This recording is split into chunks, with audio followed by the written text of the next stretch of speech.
Hi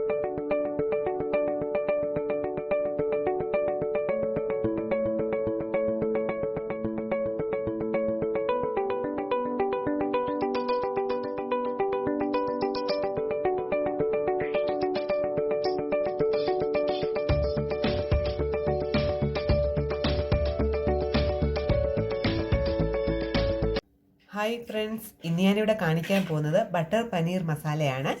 അതിനായി നമുക്ക് കുറച്ച് പനീർ എടുത്തിട്ടുണ്ട്. ഇത് നമുക്കൊന്ന് ചെറുതായി ബട്ടറിനകത്തിലൊന്ന് ഫ്രൈ ചെയ്യാം.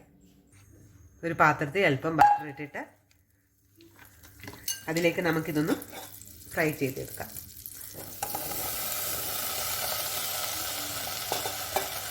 ബട്ടറിനകത്ത് ഒന്ന് ചെറുതായിട്ടതൊന്ന് മുരിഞ്ഞു വന്നാൽ മതി.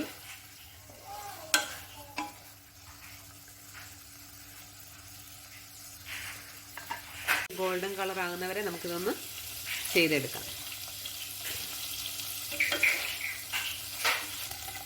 ചെറുതായിട്ട് ഗോൾഡൻ ബ്രൗൺ കളർ വന്നിട്ടുണ്ട്.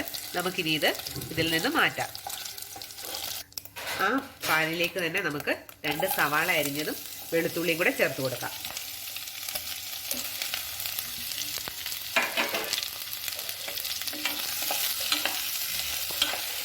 ഇതൊന്ന് ചെറുതായിട്ട് വരട്ടി കഴിഞ്ഞിട്ട് തക്കാളിയും ചേർത്ത് നമുക്കിതൊന്ന് പ്യൂരിയാക്കി എടുക്കണം. അതിലേക്ക് നമുക്ക് ശകലം ഉപ്പ് ചേർത്ത് കൊടുക്കാം. ചെറുതായിട്ടൊന്ന് വരണ്ട് വന്നിട്ടുണ്ട്. നമുക്കതിലേക്ക് 2 തക്കാളി അരിഞ്ഞതാണിത്. 2 തക്കാളി അരിഞ്ഞതാണിത്. അത് ചേർത്ത് കൊടുക്കാം.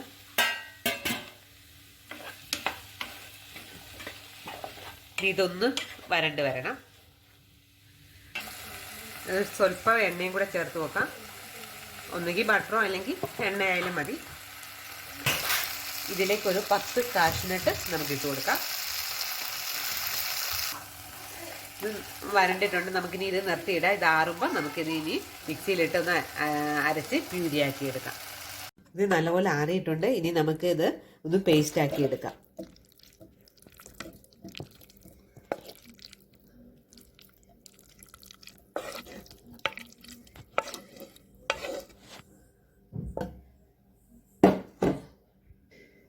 ഇത് നല്ലപോലെ അരച്ചെടുത്തിട്ടുണ്ട്. ഞാനിത് ഒരു പാത്രത്തിൽ അല്പം ബട്ടർ ഒഴിച്ചിട്ട് അതിലേക്ക് അല്പം 3 ഏലക്ക ചേർത്ത് കൊടുക്കുക.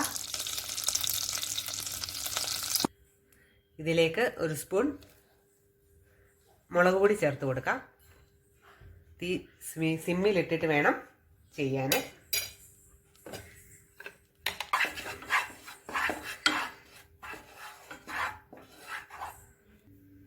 ഇത് നല്ലപോലെ മൂത്തിട്ടുണ്ട്. ഇനി ഇതിലേക്ക് നമുക്ക് അരച്ച് വെച്ചിരിക്കുന്ന പേസ്റ്റ് ചേർത്ത് കൊടുക്കാം.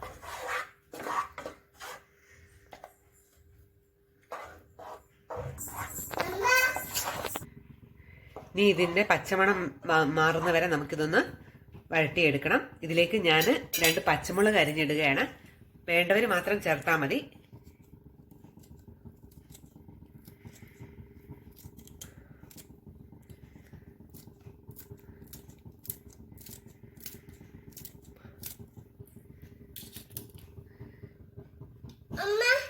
നന്നായി ഇളക്കി കൊടുക്കുക. അതിൻ്റെ പച്ചമണം മാറി കഴിയുമ്പോൾ നമുക്കിതിലേക്ക് വെള്ളം ചേർത്ത് കൊടുക്കാം. ഇതിന് ആവശ്യത്തിന് ഉപ്പ് ചേർത്ത് കൊടുക്കുക. ഇനി നമുക്കിത് തിളച്ച് മണ്ടയ്ക്കോട്ട് വരും. അതുകൊണ്ട് അത് അടപ്പ് വെച്ച് അടച്ച് ഇതൊന്ന് ചൂടാക്കിയെടുക്കാം. അത് നല്ലപോലെ തിളച്ച് അതിൻ്റെ പച്ച മണമൊക്കെ മാറിയിട്ടുണ്ട്. ഇനി നമുക്ക് ഇതിലേക്ക് പനീർ ചേർത്ത് കൊടുക്കാം. ഫ്രൈ ചെയ്ത് വെച്ചിരിക്കുന്ന പനീറാണിത്.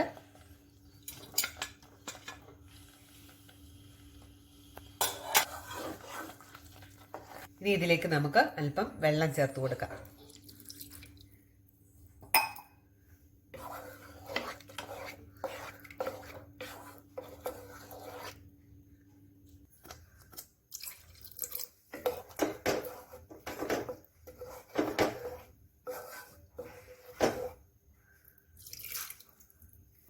ഈ സമയത്ത് ഇതിൻ്റെ ആവശ്യത്തിന് ഉപ്പൊക്കെ ചേർത്ത് നോക്കുക. ഇതിലേക്ക് 1 സ്പൂൺ ഷുഗർ ചേർക്കുക. ഒരു അല്പം ഷുഗർ മതി.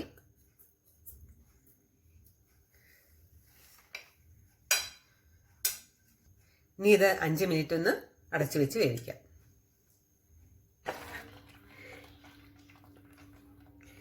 ഇനി ഇതിലേക്ക് നമുക്ക് 2 സ്പൂൺ ഫ്രഷ് ക്രീം ചേർത്ത് കൊടുക്കാം.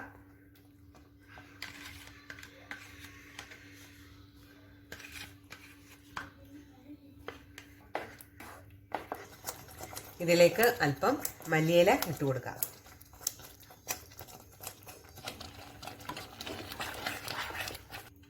ഇതായിട്ടുണ്ട്. ഇനി നമുക്കിത് നിർത്തിയിടാം. നമ്മുടെ ബട്ടർ പനീർ മസാല റെഡി ആയിട്ടുണ്ട്. ഇത് ചപ്പാത്തിയുടെ വളരെ ടേസ്റ്റിയാണ്. എല്ലാവരും ഇതൊന്ന് ട്രൈ ചെയ്ത് നോക്കുക. ഇഷ്ടമായെങ്കിൽ ലൈക്ക് ചെയ്യാനും ഷെയർ ചെയ്യാനും സബ്സ്ക്രൈബ് ചെയ്യാനും മറക്കരുത്. കൂടാതെ ആ ബെൽ ബട്ടണും കൂടെ ക്ലിക്ക് ചെയ്യുക.